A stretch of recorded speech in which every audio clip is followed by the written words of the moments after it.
ओम भवानी धाम की जय। मानस प्रेमी हृदय जनों, आज जो कथा प्रारंभ होने जा रही है उसका शीर्षक होगा जयंत का प्रसंग। बचपन में श्री राम की पतंग जब एक दिन अनंत आकाश को पार करती हुई इंद्रलोक तक पहुंच गई तो इस सुंदरतम पतंग पर जयंत की पत्नी की दृष्टि पड़ी। जयंत की पत्नी के मन में पतंग देखते ही यह विचार आया कि जब यह पतंग इतनी सुंदर व चित्ताकर्षक है तो भला इस पतंग का उड़ाने वाला कितना सुंदर होगा। जयंत की पत्नी प्रभु के इस लावण्य पर मन ही मन मोहित हो गई। होते भी क्यों ना, श्री राम का स्वरूप भी ऐसा है। जनकपुर में सखियों ने तो यहाँ तक कह दिया कि कहु सखे यस को तनुधारी, जो न मोह यह रूप निहारी। जब जयंत को यह ज्ञात हुआ कि आज मेरी पत्नी श्री राम पर अनुरक्त हो गई है तो उसे बड़ा क्रोध आया और उसने उसी समय मन में ठान लिया कि अवसर आने पर मैं भी इसका बदला लूंगा और श्री राम की पत्नी को अपना प्रभाव दिखाऊंगा। श्री राम तो सभी को अवसर देते हैं, चाहे भक्त कर उनकी शरण में जाकर उनकी कृपा प्राप्त कर लो या उनसे बैर करके उनके हाथों अपने आप को नष्ट करवा कर उन तक पहुंच जाओ। पहुंचना वही है। रावण बैर करके प्रभु तक पहुंचा और अन्य भक्त के माध्यम से पहुंचे और पहुंचते हैं, परंतु दोनों में सबसे बड़ा अंतर यह है कि एक का नाम संसार में आदर व सत्कार से लिया जाता है और दूसरा सदैव राक्षस ही कहा जाता है। उनकी पूजा, उसकी पूजा कोई सहज ही नहीं करता, उसके मंदिर कोई नहीं बनवाना चाहता। बाहुल्यता में संसार में सर्वाधिक पूज्य संत या भगवंत का भक्ति ही होता है। इसलिए श्री राम ने जयंत की प्रतीक्षा को विराम देने के लिए वन में ही अपनी लीला रच डाली और एक दिन जब लक्ष्मण जी कंदमूल फल की व्यवस्था में गए थे तो प्रभु ने क्या किया, एक बार चुनि कुसुम सुहाए, निज कर भूषण राम बनाए, से तहि पहिराए प्रभु सादर, बैठे फटक शिला पर सुंदर। सुरपत सुत धारी पायस वेसा, सठ चाहत रघुपति बल देखा, जिम पिपीलिका सागर था, महामंदमति पावन चाहा, सीता चरण चोचहति भागा, मूढ़ मंदमति कारण कागा, चला रुधिर रघुनायक जाना, सेक धनुष सायक संधाना। अति कृपाल रघुनायक सदा दीन परने, तासन आई कीन छल मूरख गुण गे। श्री राम ने अपने हाथों से पुष्प चयनित किया और फिर उन्हें एक सीख के माध्यम से एक दूसरे में पिरोया, फिर सुंदर सुंदर आभूषण बनाकर जानकी को पहनाया। वस्तुतः यह जानकी का श्रृंगार नहीं अपितु श्री राम की शक्ति पूजा थी। सीता के माध्यम से रावण का वध प्रभु को करना है।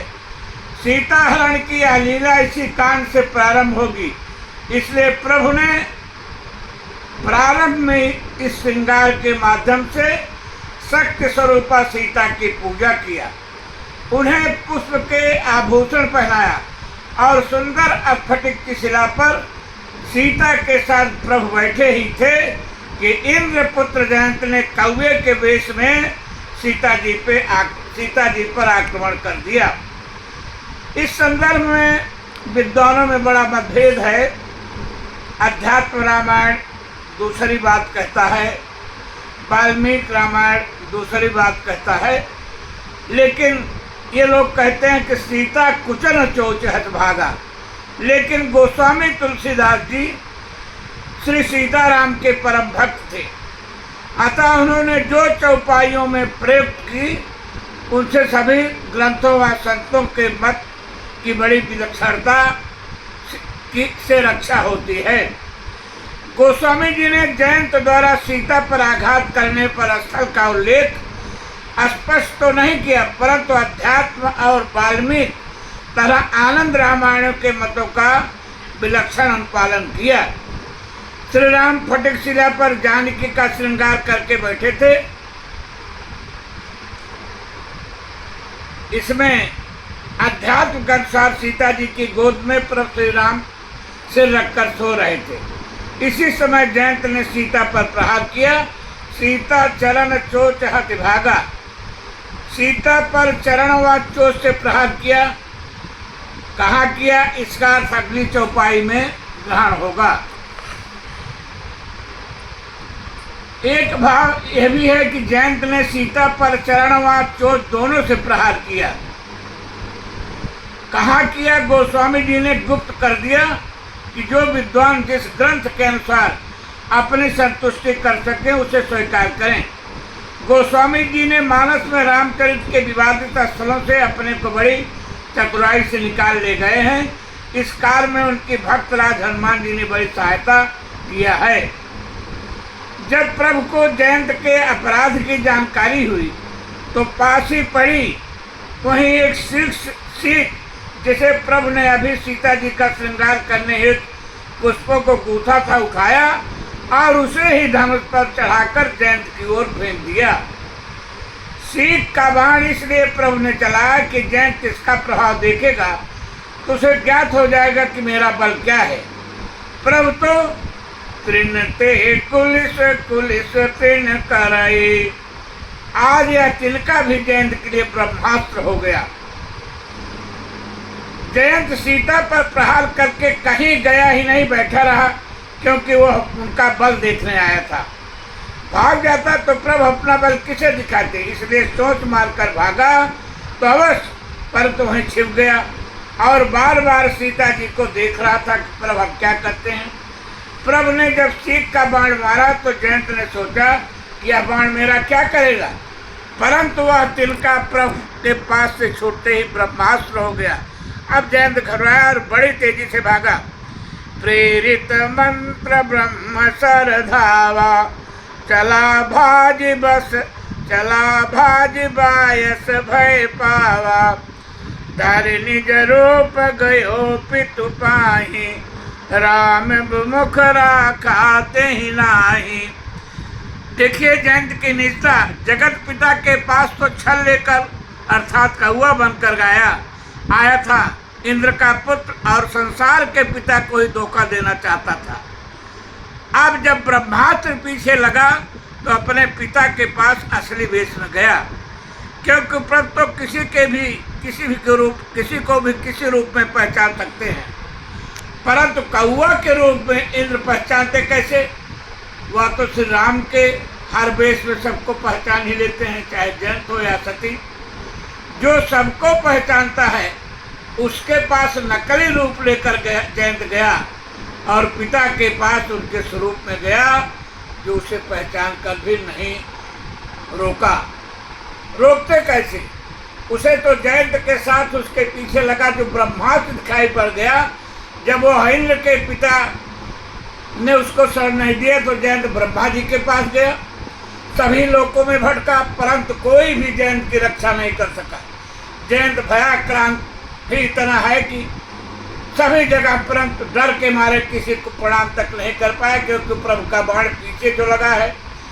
धर निज रूप गयो पितु पाही, राम विमुख राखा तेहि नाही। ब्रह्मधाम शिवपुर सब लोका, विराश्रमित व्याकुल भय शोका।